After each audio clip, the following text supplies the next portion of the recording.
Tuhan menampakkan kemuliaan-Nya, dan tema untuk minggu perjalanan kita di usbu ini adalah kuasa Yesus yang menguatkan dan memberdayakan hidup. Dari dua judul atau pokok di atas,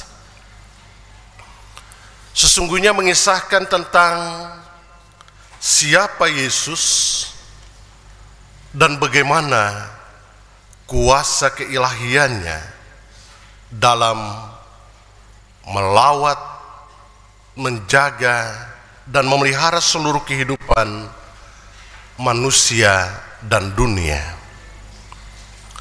Dari catatan Alkitab kita di pagi hari ini, Injil Markus pasal 1 ayat 21 sampai pada ayatnya yang ke-28 merupakan kisah rentetan dari khotbah minggu lalu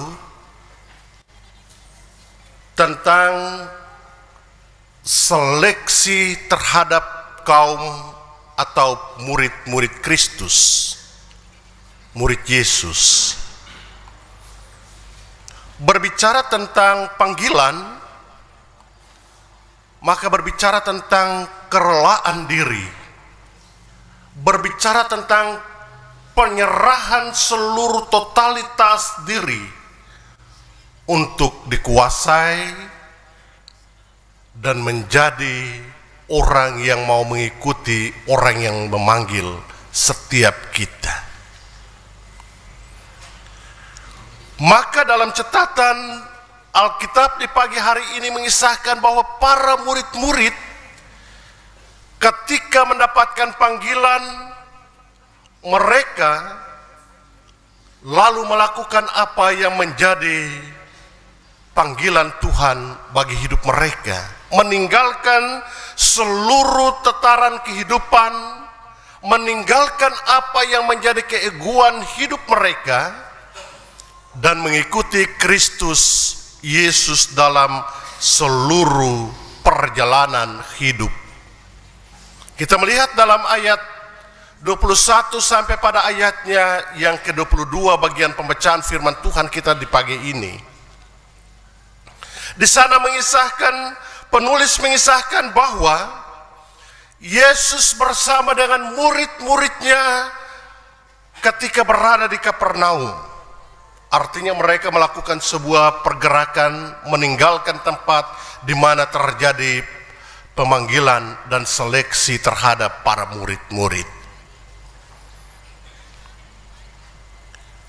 Ini menunjukkan bahwa para murid-murid telah merelakan diri dan melakukan apa yang menjadi keterpanggilan mereka bersama dengan Tuhan Yesus untuk melakukan apa yang menjadi visi dan misi Yesus di dunia ini.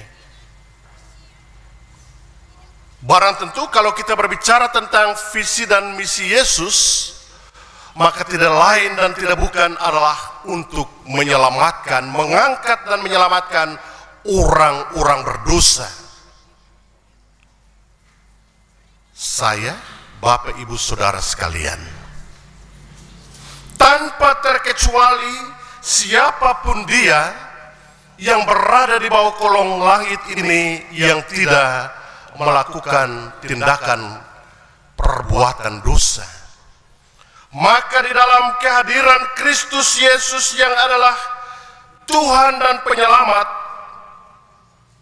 memberikan kelepasan dan pembebasan bagi orang yang terhilang. Orang-orang berdosa ditempatkan pada posisi atau cara jalan Tuhan untuk menjalani kehidupan yang baru, hidup yang penuh dengan ketaatan dan keselamatan. Dan karena itu penulis kitab Markus menjelaskan bahwa dalam kehadiran Yesus di Kapernaum, di sana terjadi sesuatu yang mengejutkan murid-murid Yesus, tetapi juga kalangan orang-orang yang berada di tempat itu. Dalam nats pembimbing kita tadi di sana,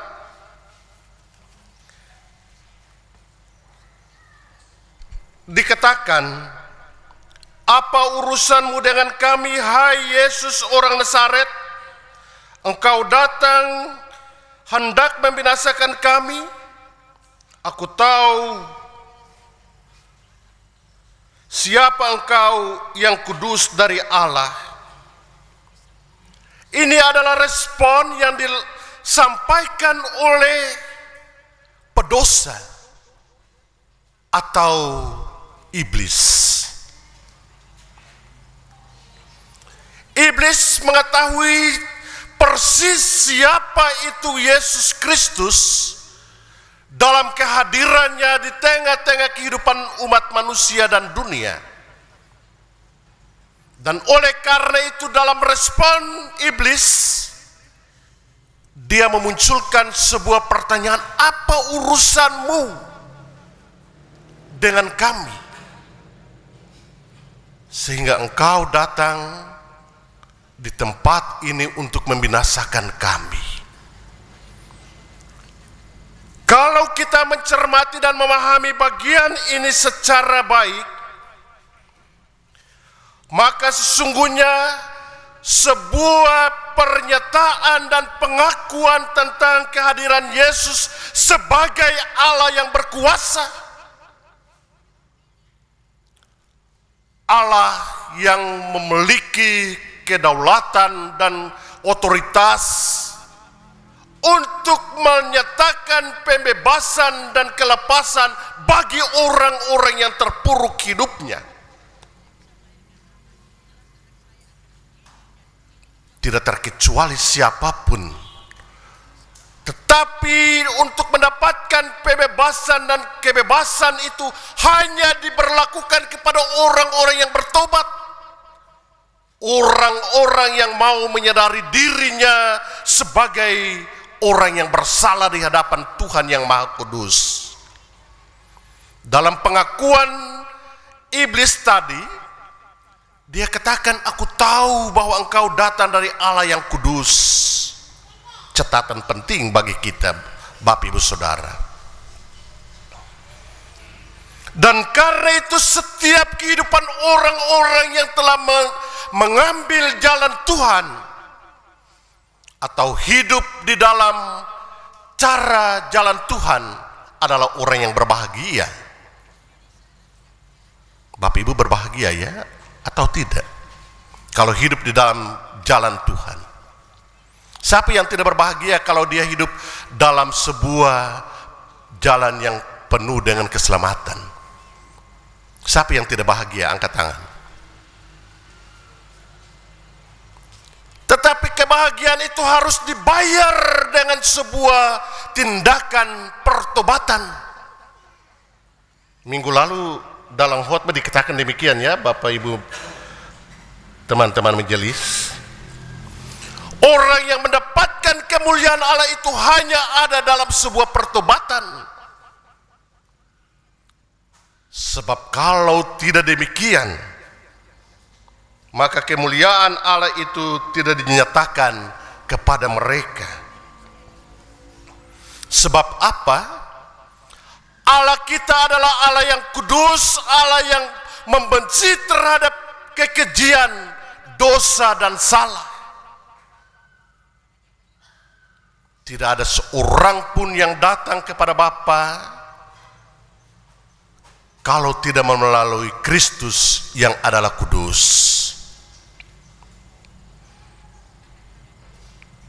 Dan karena itu dalam ajaran yang disampaikan oleh Yesus, tidak hanya diresponi dalam sebuah pengakuan yang dilakukan oleh iblis, tetapi juga oleh para pengikut Kristus dan orang-orang yang ada di sana.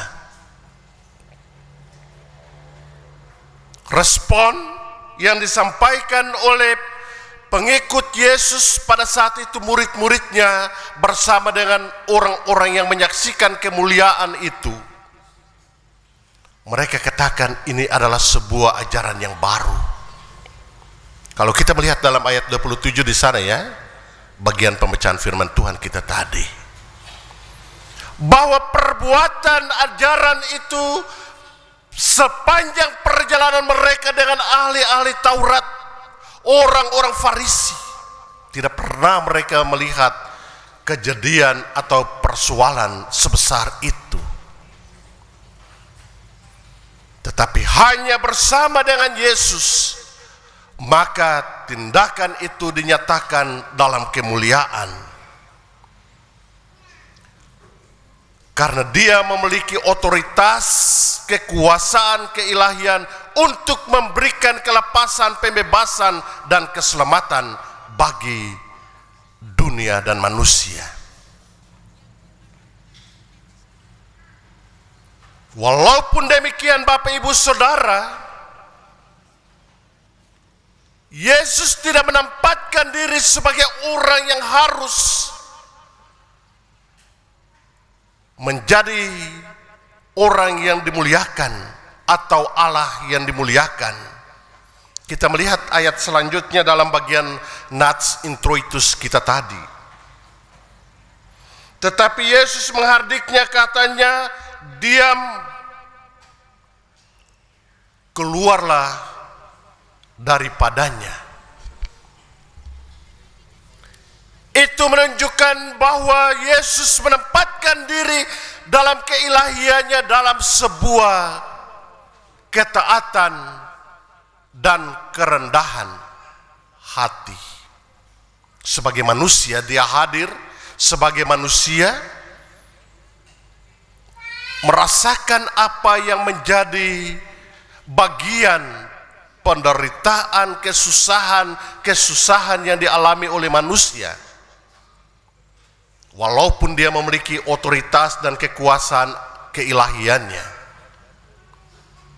tidak membanggakan diri di dalam seluruh kehidupan yang ia alami.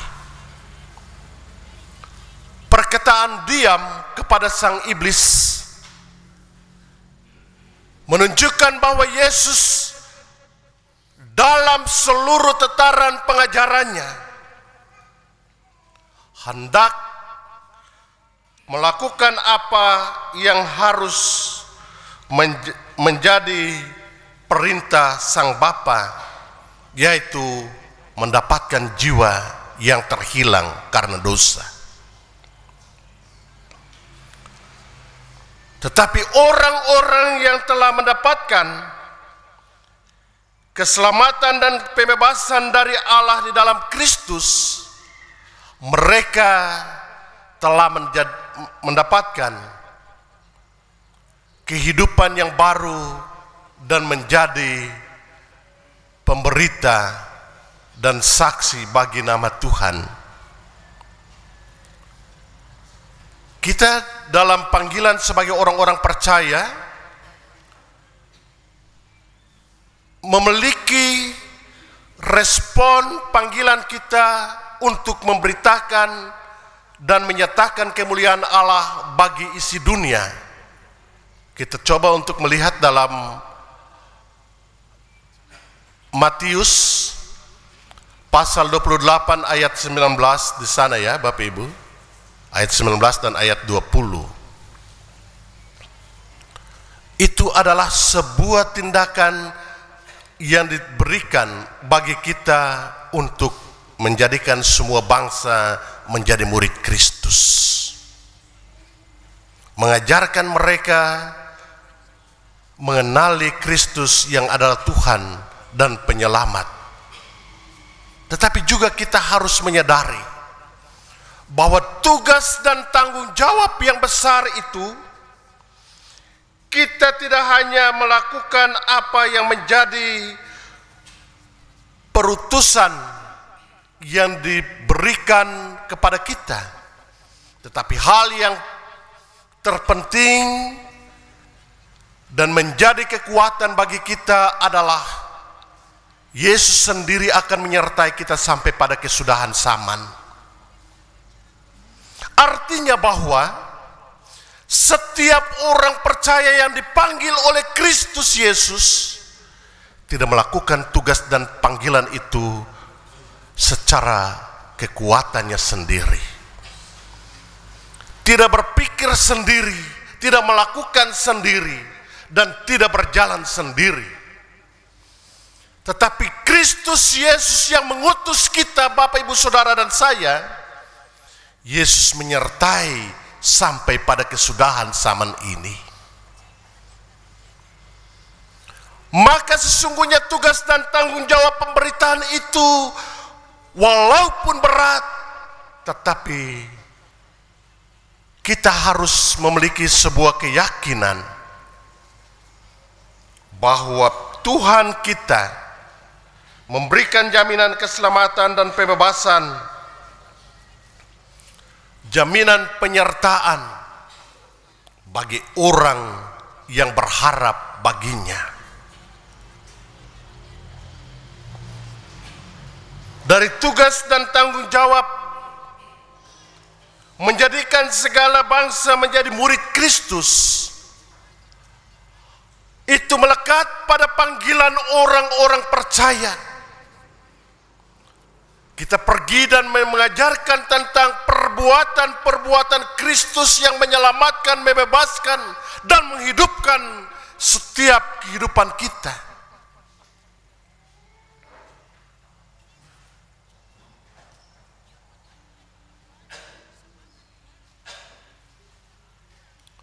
Dan hal yang kedua adalah memberitakan bahwa Injil Kerajaan Allah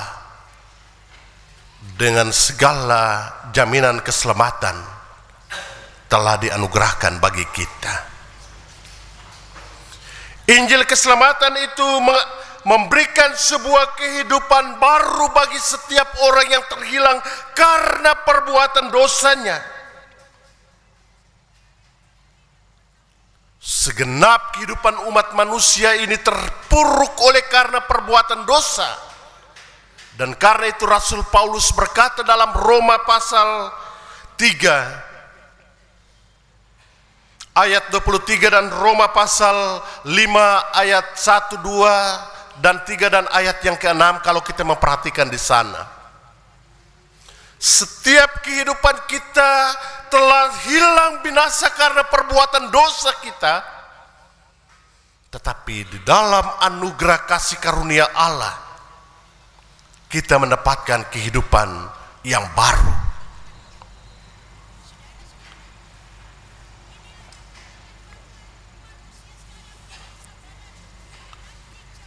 Kita melihat itu dalam Efesus pasal 2 ayat 2 sampai pada ayat 1 sampai pada ayatnya yang ketiga, bahwa dalam menyadari perbuatan salah dan dosa tadi, Paulus juga memberikan pernyataan bahwa orang-orang yang hidup di dalam Kristus, mereka akan hidup menyadari keadaan hidupnya dan akan memperoleh hidup yang baru karena kasih karunia Allah. Dan karena itu Bapak, Ibu, Saudara, setiap kehidupan kita di dalam menjalani panggilan dan pelayanan hendaknya melakukan dengan taat dan setia. Sebab Tuhan kita adalah Tuhan yang memberikan kelepasan dan pembebasan. Segala hal yang kita peroleh dari kasih karunia itu bermanfaat, berguna, mendidik dan mengarahkan seluruh kehidupan kita pada sebuah kehidupan yang baru. Di dalam kasih karunia itu kita diselamatkan oleh Allah. Dalam 2 Timotius kita dapat melihat di sana, 2 Timotius pasal 3 Kalau kita memperhatikan ayat 1 sampai pada ayat 20 dan secara khusus ayat 15 dan ayat yang ke-16 memberikan catatan penting bagi kita bersama bahwa pengajaran dalam Injil yang diberitakan tadi bermanfaat untuk mendidik dan membawa orang pada hidup yang baru, hidup yang kekal di dalam kasih karunia Allah. Dan hal yang ketiga yang perlu untuk kita terus menjalani dalam panggilan kita sebagai orang-orang yang percaya kepada Kristus Yesus adalah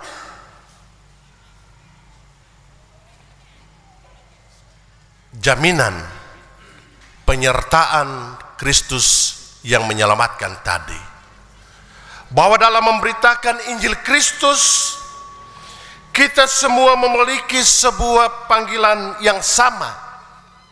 Tidak hanya barisan yang duduk di depan ini, tetapi melekat pada setiap orang yang mengaku Kristus Yesus yang adalah Tuhan dan penyelamat hidupnya dan dunia ini. Setiap kita yang mengaku Kristus mulai dibentuk dan dipanggil oleh Allah, mulai dari dalam kandungan rahim ibu. Iya ya, dari dalam kandungan ibu kita telah dibentuk dan dipanggil oleh Allah untuk memberitakan Kristus bagi dunia ini. Coba Bapak Ibu buka dalam Yeremia pasal 1 ayat 4 dan ayat yang ke-5. Salah satu teman-teman majelis atau umat yang sudah dapat silakan untuk membacanya.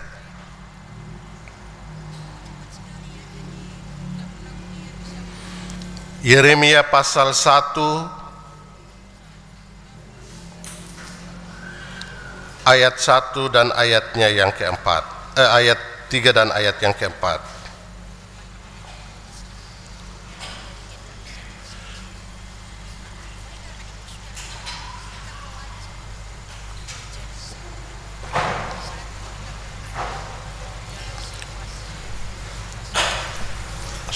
Ayat 4 dan ayat 5, silakan kalau ada yang sudah dapat.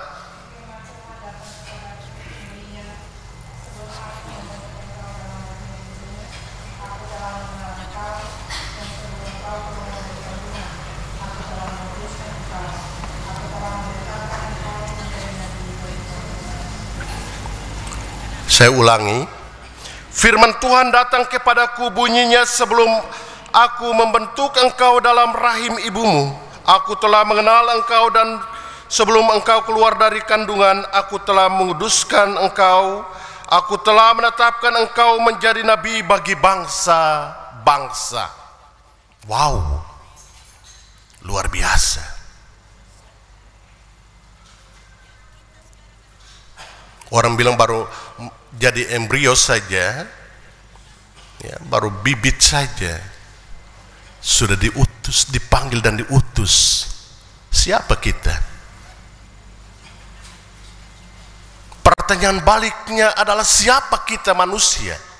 Tuhan telah mengutus kita mulai dari dalam kandungan. Ya, kantoria.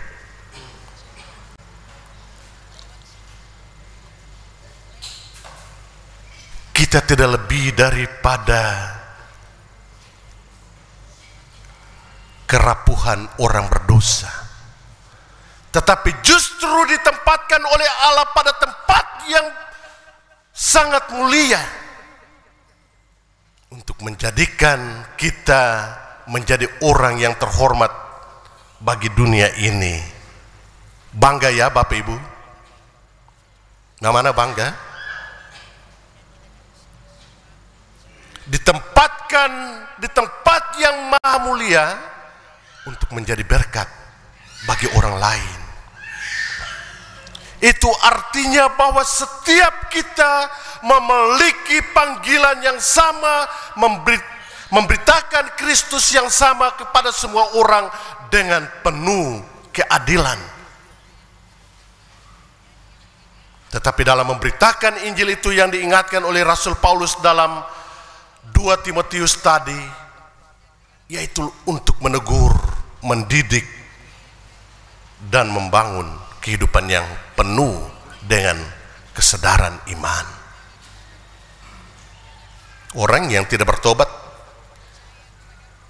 jangan pernah bermimpi dan berharap untuk mendapat bagian di dalam kasih karunia itu.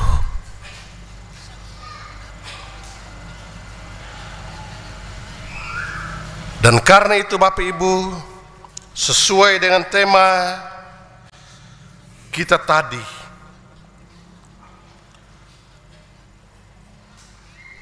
kuasa Yesus yang menguatkan dan memberdayakan hidup. Maka dalam perjalanan kita di usbu yang baru ini, mari kita dalam sebuah kerelaan dan kerendahan hati menempatkan Kristus sebagai pelita dan terang yang satu-satunya, tidak ada dua, ya Bapak Ibu, yang satu-satunya untuk menuntun, mengarah, dan membawakan hidup kita pada hidup yang baru.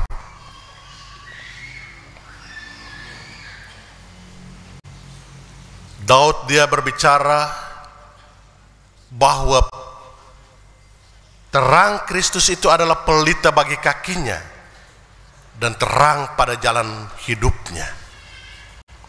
Itu artinya bahwa tidak ada yang lain dalam perkataan-perkataan Daud dalam Mazmur, ya. Saya coba untuk melihat satu dari perkataan itu adalah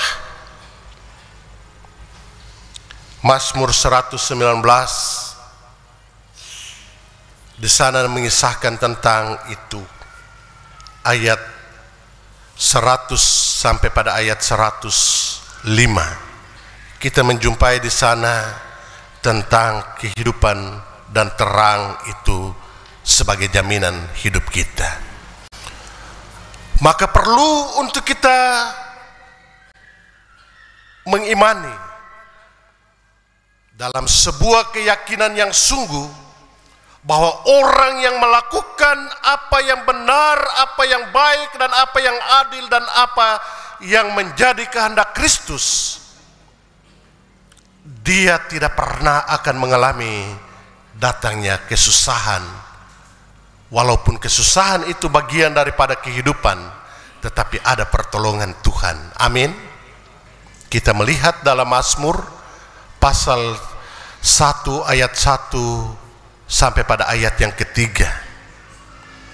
Pada ayat yang ketiga, pemazmur dikatakan di sana bahwa pohon yang ditanam di tepi aliran air itu dia tidak pernah akan mengalami datangnya kering, karena dia punya kekuatan, dia punya sumber kehidupan, yaitu Kristus Yesus. Amin. Selesai.